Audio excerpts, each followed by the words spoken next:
소달 맘에 우리 화요일날 신문을 시작하겠습니다. 연준 빅스텝 우리나라에 또 충격파. 경제가 복잡하다. 경제신문이 너무 어렵다. 이렇게 말하는 사람들이 많지. 근데 왜 이렇게 경제신문, 경제는 어려울까? 바로 용어가 어렵기 때문이야. 단어들이 너무 어려워. 이해가 안 가. 그런데 이 단어들을 알면 그리 어려운 내용은 아니야. 그래서 오늘은 최근 쉬운 내용을 어려운 단어로 만들어 놓은 거. 맞아. 그걸 풀어놓고 보면 그리 어려운 말은 아닌데. 그래서 오늘은 최근 기사에 많이 나오는 경제 용어에 대해서 알아볼 거야. 요즘에 어떠한 기사들이 많이 나오냐면 연준 2000년 이후 첫 빅스텝 연내 인상 어디까지? 빅스텝 시작하나? 연준 FOMC의 촉각 미 연준 3연속 빅샷 전보 스텝 가능성의 세계 금융시장 충격 빅스텝 공포에 흔들리는 증시 전문가 찐 바닥은 어디일까? 무슨 말인지 알겠어? 빅스텝, 전보스텝, 연준, FOMC 이런 거 나오니까 하나도 이해가 안 가지. 지금 뭐 하는 의미인지 오늘 여기에 나오는 용어들을 한번 우리가 다 알아보면 아마 이 기사가 굉장히 쉬운 내용이라는 걸 알게 될 거야. 차근차근 한번 해보자. 한국의 중앙은행은 어디일까? 한국은행. 그렇지. 그럼 미국의 중앙은행은? 페드. 그래 맞아. 페드야. 근데 미국은 한 은행만이 중앙은행이 아니야. 미국은 연방준비제도라고 해서 지역별로 12개의 연방준비은행을 비롯해서 2,800개의 회원은행들이 모여서 만든 미국의 독립기관으로 이 연방준비제도라는 게 있어. 이거는 1913년도에 만들어졌고 하는 역할은 우리나라의 한국은행과 같은 역할을 해. 이게 바로 미국의 연방준비제도 페드라고 하는 거야. 그럼 여기에서 또 FOMC라고 나왔지? FOMC는 연방공개시장위원회야. 여기에서는 뭐를 하냐면 미국 기준금리를 정하는 일을 하고 연방준비제도 페드에 소속되어 있는 7명을 포함해서 12명이 같이 모여서 금리를 올릴 것인가 몇 퍼센트 올릴 것인가 이거를 정하는 사람들 상의하고 정하는 사람들이 바로 FOMC라는 거야. 그러면 여기에서 빅스텝이래. 빅스텝은 뭐냐면 FOMC가 1년에 몇 번 기준금리를 조정할 권한이 있냐면 우리나라와 같아. 우리나라는 금리를 올리거나 내리거나 몇 번 할 수 있어 1년에? 8번. 맞아. 8번 할 수 있어. 미국도 같아. 미국도 1년에 8번을 할 수가 있어. 이 기준금리를 한 번에 몇 %씩 올릴 수 있어? 우리나라와 같아. 우리나라는 기준금리를 올리거나 내릴 때 한 번에 몇 %씩 이동할 수 있어? 8번. 0.25%씩.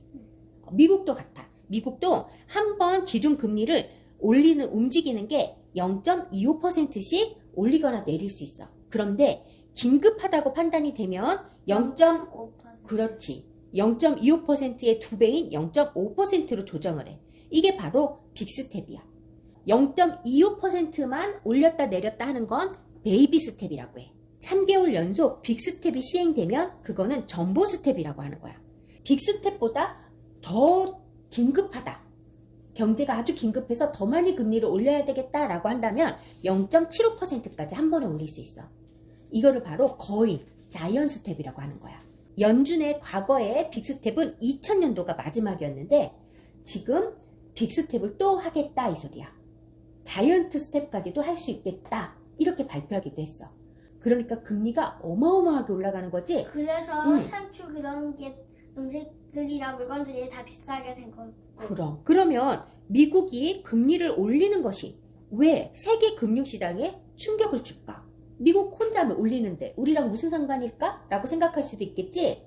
그런데 미국이 금리를 올리면 전 세계의 나라들이 금리 때문에 충격을 받는데. 우리가 미국에서 수출을 하고 수입을 하고 하니까. 그렇지, 맞아. 모든 나라들이 전부 다 수출과 수입으로 얽혀있기 때문이야. 그런 기준일 화폐는 어디라 그랬어? 미국. 그렇지. 미국 돈이야. 미국이 가장 강하니까. 맞아. 미국 돈이야. 그래서 달러가 기준이기 때문에 그러는 거야. 미국은 달러를 발행해서 세계 경제를 지배하는 거야. 달러 금리 인상은 미국의 금리 인상을 말하지. 이 미국의 돈이 금리가 높아졌다는 건 미국의 달러가 가치가 높아졌다라는 거야, 낮아졌다라는 거야? 높아. 높아졌다라는 거야. 그러면 가치가 높아졌다라는 건 달러가 강해졌다라는 거야, 약해졌다라는 거야? 강해져. 강해졌다라는 거야. 그러면 환율이라는 건 하나가 강해졌으면 하나는 약해져야 돼. 둘 다 강할 수는 없어. 그러면 반대로 미국이 아닌 다른 나라의 돈들은 약해져. 그렇지. 통화가 약해졌다 이 소리야. 최근에 일본과 우리나라의 화폐는 약해졌어. 가치가. 미국 달러가 높아지면서. 그럼 미국 달러가 높아져서 강해졌으니까 딴 나라 달러들은 약해졌겠네. 다. 그렇지. 미국의 달러가 높아졌으면 다른 나라의 화폐들은 약해진 거야. 가치가 낮아지면 돈을 바꿀 때, 미국의 달러랑 바꿀 때 우리는 더 많은 돈을 줘야 응. 미국의 돈과 바꿀 수가 있다 했지? 응. 미국 돈이 강해졌으니까 강한 돈이랑 약한 돈을 바꿀 때는 약한 돈이 더 많아야 돼. 그렇지. 약한 돈이 더 많이 줘야 되는 거야. 나열이. 어떻게 되는 거냐면 금은 응. 흔하지 않는데 돌멩이는 흔하잖아요. 그러니까 우리나라 돈이 돌멩이라고 생각하고 미국 돈이 금이라고 생각하니까 생각해보면 우리나라 돈이 더 가치가 낮잖아요. 미국 돈은 더 가치가 많고 그러니까 그렇게 되는 거잖아요. 그렇지. 우리나라 돈이 약해지고 가치가 약해지고 달러가 가치가 높아지는 걸 바로 환율이 높아졌다라고 얘기하는 거야. 즉 우리나라의 화폐의 가치는 낮아졌다라고 이야기를 하는 거야.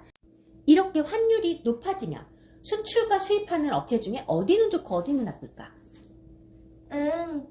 물건을 파는 사람은 좋고 물건을 사는 우리는 나빠. 그렇지. 물건을 수출하는 사람은 수출을 해서 달러를 벌어오겠지? 그러면 달러가 예전에는 1달러에 1,000원 했을 때와 지금처럼 1달러에 거의 1,300원을 한다라면 같은 돈을 빌려와서도 우리나라 돈으로 환전했을 때 환율이 높아졌을 때 더 많은 우리나라 돈으로 환전할 수가 있어. 그래서 수출을 하는 업체는 좋고 수입을 하는 업체는 우리는 그러면 미국에 돈을 줘야 되는 달러로 줘야 되는 상황이지? 그렇게 되면 우리나라 돈을 더 많이 줘야 되는 상황이 되는 거야. 그래서 물건을 수출하는 업체는 환율이 높아졌을 때 좋고 수입하는 업체는 환율이 높아졌을 때 안 좋아. 그런데 우리나라는 수입을 많이 할까 수출을 많이 할까? 수출도 많이 하지만 수입도 굉장히 많이 해. 식량 같은 경우에 우리나라 자급자족을 할 수 있는 식량이 몇 퍼센트나 될까? 우리나라는 5%가 안 돼. 그러면 95%의 식량은 전부 다 외국에서 수입을 한다라고 봐야 돼. 미국이 금리를 높이면 우리는 수입할 때 물가가 엄청 비싸지는 거겠지. 그리고 우리는 원자재도 다 수입을 해야 돼. 그치? 그 원자재를 사다가 물건을 가공해서 해외로 판매를 하는 거겠지. 판매를 하기 때문에 굉장히 그 부분이 높아지는 거야. 또 그렇게 해서 물가 상승도 되고 그리고 외국의 투자가 감소해. 우리나라에 투자를 안 해. 왜? 미국에 투자를 하면 금리가 높으니까 돈을 더 많이 벌 수 있는 거야. 미국 달러 금리가 상승되면 증권시장은 공포다라는 말이 있어.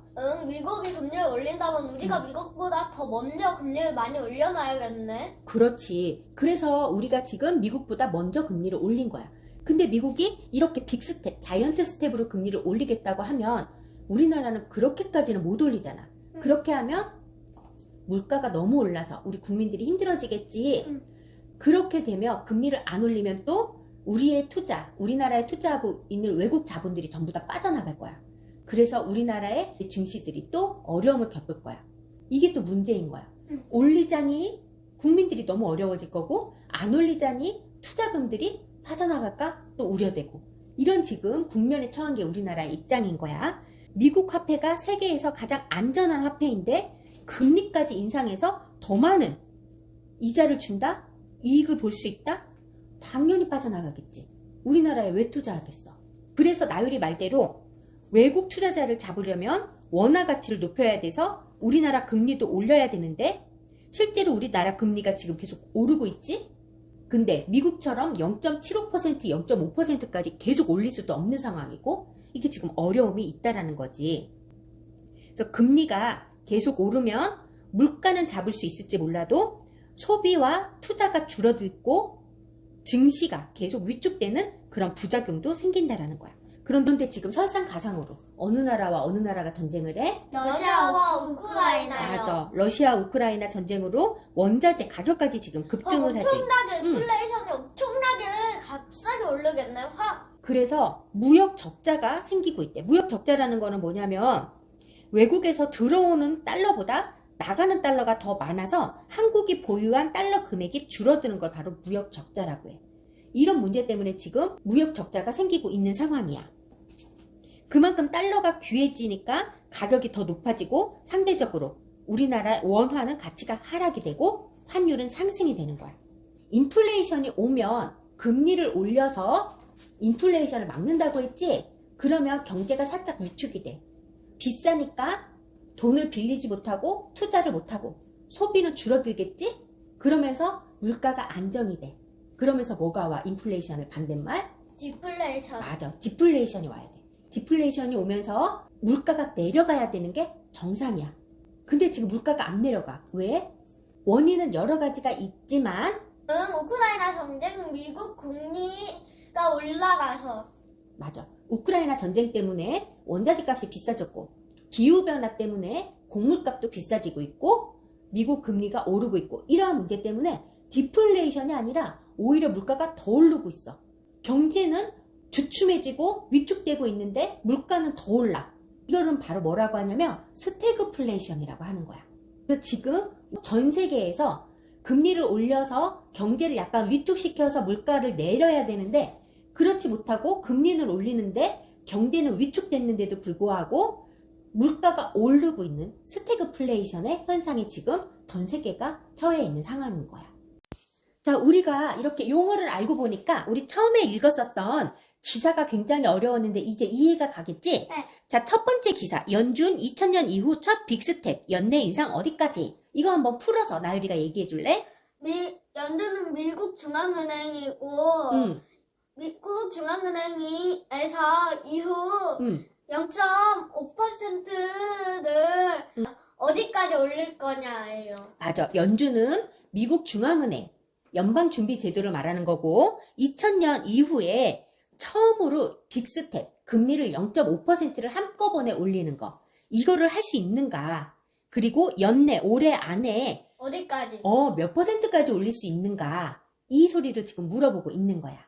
두 번째, 빅스텝 시작하나? 연준 FOMC의 촉각. 이거는 무슨 말일까, 다유라? 금리 0.5% 올리나 미국 중앙은행 금리 결정하는 12명의 사람. 빅스텝은 0.5% 금리를 올리는 게 빅스텝이고 그러면 0.5% 올리는 거 시작하나? 연준 FOMC 금리를 결정하는 12명의 사람들 그 사람들에게 그래 귀를 기울이고 있다. 이 기사를 이렇게 어려운 용어로 써놓은 거야. 왜 이렇게 쉬운 용어가 한 개도 안 나와요? 쉬운 용어로 좀 써놓지. 그러게 쉬운 용어로 써놓은 우리가 이런 거를 몰랐으면 하는 생각으로 이렇게 써놓은 것 같았고. 그래. 오늘은 연준의 빅스텝이 무엇인지, 왜 우리나라에도 충격을 주는지 알아보는 시간을 가졌어. 모두 수고했어요.